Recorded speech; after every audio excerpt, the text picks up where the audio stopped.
Next question. Christopher, shall I move on? Sure. Yes. You have shared that the level 3 will be a process of constant interaction with you, like this one, for example. But to complete the level 3, will it be necessary for us to go to India?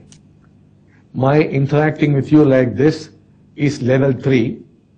It is not that you must come to India, but then it will be nice if you could come to India. We could sit and talk. You are welcome. That's all. Mi interacción como esta con ustedes es el nivel 3. No es necesario que vengan a India, pero si vienen a India sería muy lindo porque entonces podemos platicar. Next question. Shall I move on, Cristobal? Yes, Bhagavan. Yes. Are the teachings already imparted by the guides that left the movement still valid? Those teachings are my teachings. They are valid and I give them to you now. They have become your teachings. Next question. Shall I go on? Yes, Bhagavan. Are you against making money? Because you said spirituality and money do not go well together. And before, you used to say something different. I am not against anybody making money, a businessman making money. I am not against it. I am only against spiritual people making money. My stand has not changed. I shall now clarify. I have said in my message, it should either be free or there could be charges without making a profit. Now I'll explain still further. Suppose there are poor people who cannot afford, they should not be denied the teaching or the blessing. In that case, you have to do it free. That's the first point. You can very well charge money from people who have money to pay, because if you have got money, it is good that you give some money for what you have received. It completes the transaction. That's why I told earlier, it should not be given free, because if those who can afford to pay, they must pay something to complete the karmic transaction. If they are poor, they should be given free. The third point I was trying to mention was not making money. By that what I mean is not that it is free. Making money means, let us say a product costs $10. Now, if you can give it for $10, that's okay. You have not made any money. But then suppose you are a whole-time worker, you depend on this work for survival, for having your car, for having your house, for paying your bills. If you depend on this, then it can be more than the cost price. Whatever it costs you to conduct a course, it could be more than that because you have got to survive. That is not making money. But then, if it's too much, then it is making money. So, where charges ends, where making money starts, I cannot tell you. That is your decision. You only should know where the charge ends and where it becomes money making. Suppose for a diksha, you take some $10 or something, depending on the country, it might be okay. So, but suppose you're going to charge him $50, then certainly it is making money. That should not happen. But where that border is, that may change from country to country, from person to person. He may have a large family, he may have to support. It could be different. So that decision you must take. We should not tell you what the cutoff point is. It's completely your business, your affair. They only give you guidelines. We should not poke our nose in that. It's completely your affair. Is there any other question? So shall I move on to the last question, Cristobal? That was all. Yes, okay. I would like to ask you something as I asked you the last time we met. Just for the people here to understand and to be aware of how things are going on.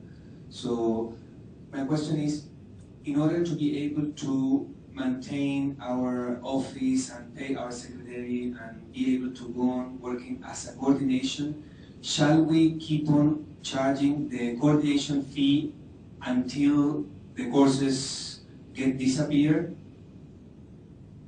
Yes, you can continue to charge coordination fees till things change. You can charge. Yes, one more question, Bhagavan. What will be the use of the temple, of the Oneness Temple, in these years that are to come? See, Oneness Temple up to 2012, we expect people to come and meditate here and those energies will be beamed to all the blessing givers across the world. So that is its main purpose. So once 2012 is achieved, maybe 2013, 2014, it might still continue like that, people coming and meditating there. Thereafter, it becomes a museum piece. Okay. Then after 2014, there will not any possibility for people to go and meditate there? Yes, there will be nothing more there. As I told you, it will be a museum piece. People can visit it as a museum. As I told you, we must fade away from the scene. Otherwise, it will become a cult. So, it becomes a cult, oneness will be destroyed. And oneness becomes a word. That word becomes important, not the real thing. So, we would like you, the word oneness, to go away. And therefore, you simply know something happened here. That's all. So, it will be just like a dummy thing. Where people come and go there like Taj Mahal you visit, no? There's nothing going on in the Taj Mahal, but it has a huge number of people coming in. So they can visit if they want to, that's all. But it will have no spiritual significance. Whatever God you worship will live in your hearts. That God will not need a temple. Whether your God is Christ or it's Allah or whoever it is, they will live in your hearts. There is no need for a temple. So basically the power of the Diksha Bhagavan will come from the connection that every people will have with their own God, right? Básicamente entonces Yes. El poder del Diksha vendrá de la conexión que cada persona tenga con su propio Dios, ¿no es así? Sí. And our work from now to 2014 will be to strengthen the connection that people has with God. Y nuestro trabajo. Yes, exactly. And just the last question basically is, okay, Yes. What will happen with the people that consciously or unconsciously doesn't want to grow?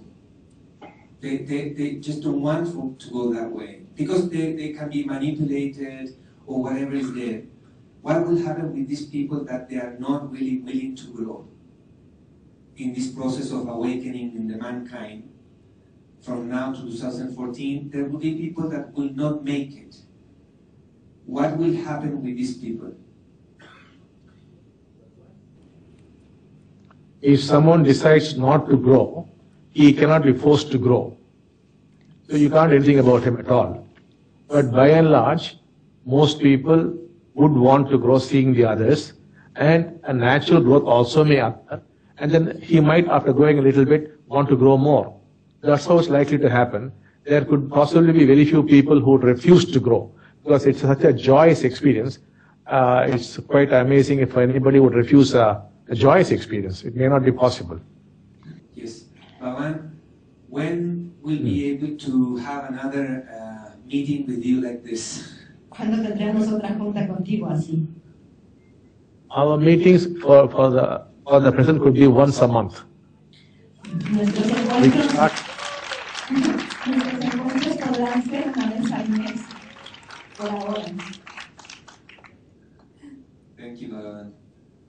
Thank you very much. We're very Love you happy also. to be with you and to have listened to your words. Really, thank you very much for being with us. Thank you. Thank you all so much. Love you all. Thank you.